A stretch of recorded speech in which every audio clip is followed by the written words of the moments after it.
복잡한 도심의 신호체계에도 표준은 존재합니다. 아스팔트 바닥에 사용되는 페인트의 품질에도 표준이 정해져 있고, 비상대피 유도등 표시에 방향을 알리는 화살표를 추가한 건 역시 표준입니다. 평소 우리가 만지고 쓰고 입는 것에도 표준이 있는데요. 안경테를 구성하는 작은 부품 하나하나도 표준으로 정해져 있으며, 남성복의 치수에도 정해진 약속이 있습니다.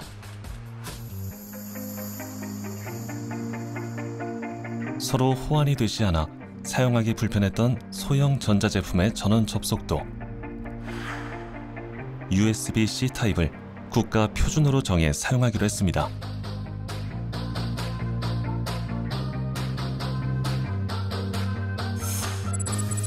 이렇듯 표준은 무게, 질량 등의 측정 단위를 정하는 것뿐 아니라 제품 생산의 공정이나 작업 과정을 말하기도 합니다.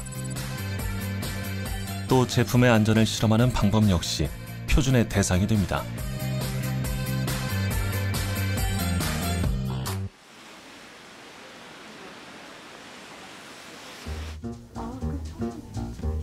표준을 만들기 위해서는 정확한 데이터가 필요합니다. 사이즈 코리아는 각 연령대별 한국인의 인체 치수 300곳을 측정해 인체 표준 정보를 만드는 프로젝트입니다.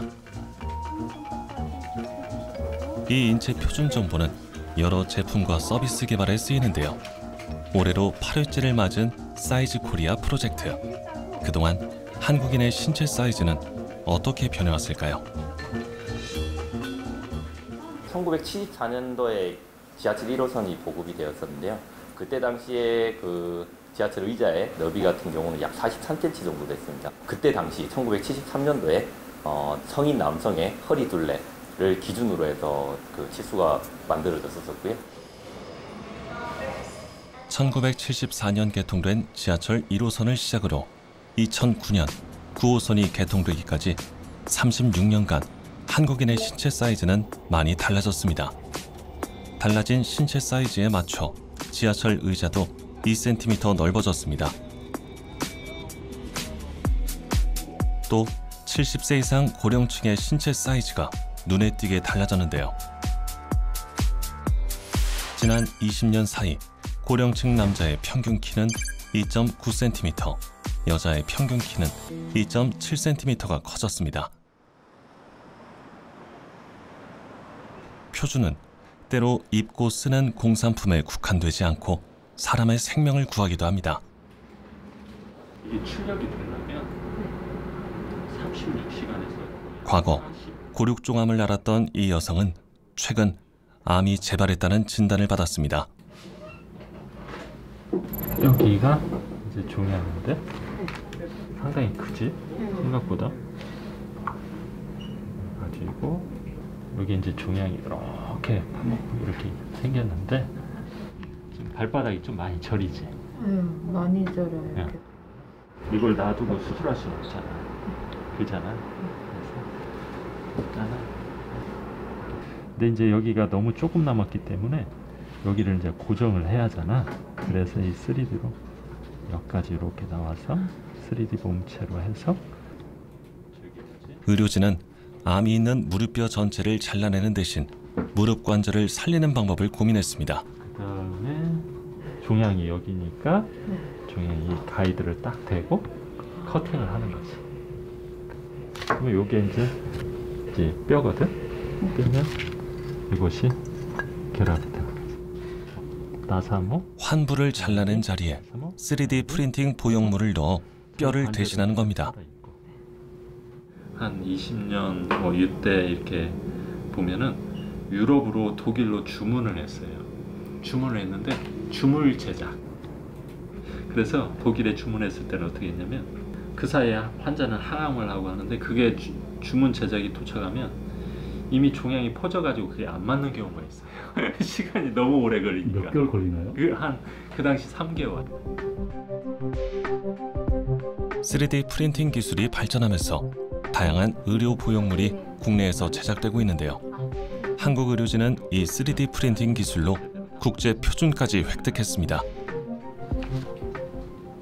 ISO TR52916은 의료 영상, 그러니까 우리가 병원에 가면 엑스레이나 CT나 MRI 같은 것들을 찍죠.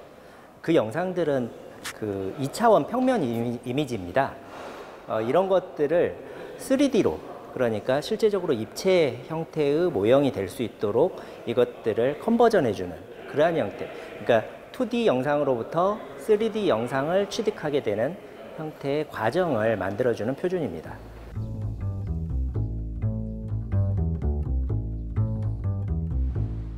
국내 의료진이 획득한 이 표준은 의료용 3D 프린팅 보형물을 전문적으로 생산하는 현장에서 널리 쓰이고 있습니다. 의료 영상 데이터 최적화 방법 표준에 따라 MRI와 CT 등 2D로 된 환자의 의료 정보를 3D로 변환하면서 발생하는 오차를 최소화시킬 수 있습니다. 변환된 디자인에 따라 전자빔으로 티타늄 가루를 녹이고 굳히고 다시 쌓는 과정을 거치면 맞춤형 3D 프린팅 인공 보형물이 나옵니다.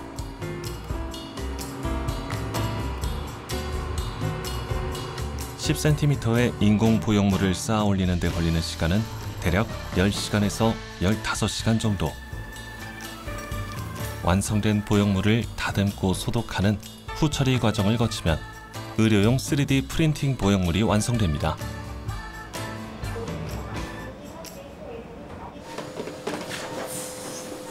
6년 전 환자는 골육종암으로 이미 한 차례 수술을 받았습니다. 재발한 암이 다른 곳으로 퍼지기 전에 확실한 제거가 필요합니다. 29세 여자 환자 레프트 디스탈 피머 파우스티아 오스테오살코마 림살베이지 서저리 합니다. 3D 프린팅 보형물을 넣어주기 전에 재발한 암 조직과 주변 뼈들을 먼저 제거합니다. 자, 믹스터. 너무 잡아다닙니다.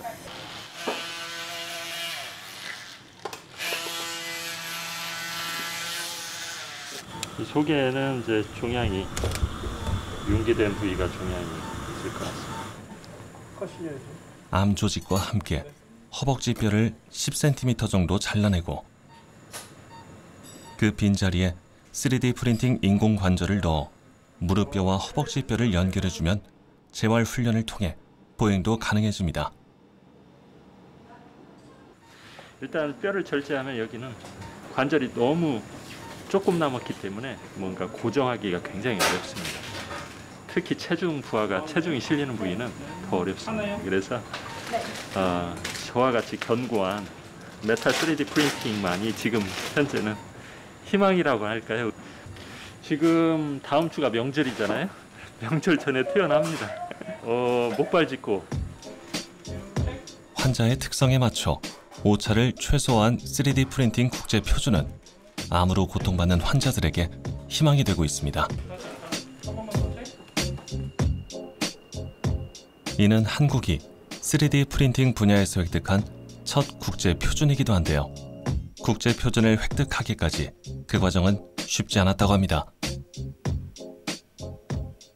가장 어려운 점은 사실은 국가 간의 협약이기 때문에 실제적으로 국제 표준을 만드는 데 있어서 한 나라라도 반대를 많이 하거나 이 표준이 너무 앞서가는 형태의 기술이 되거나 했었을 때는 그 나라와 어떤 상호 동의나 그런 협약 절차가 굉장히 많이 필요하게 됩니다. 사실은.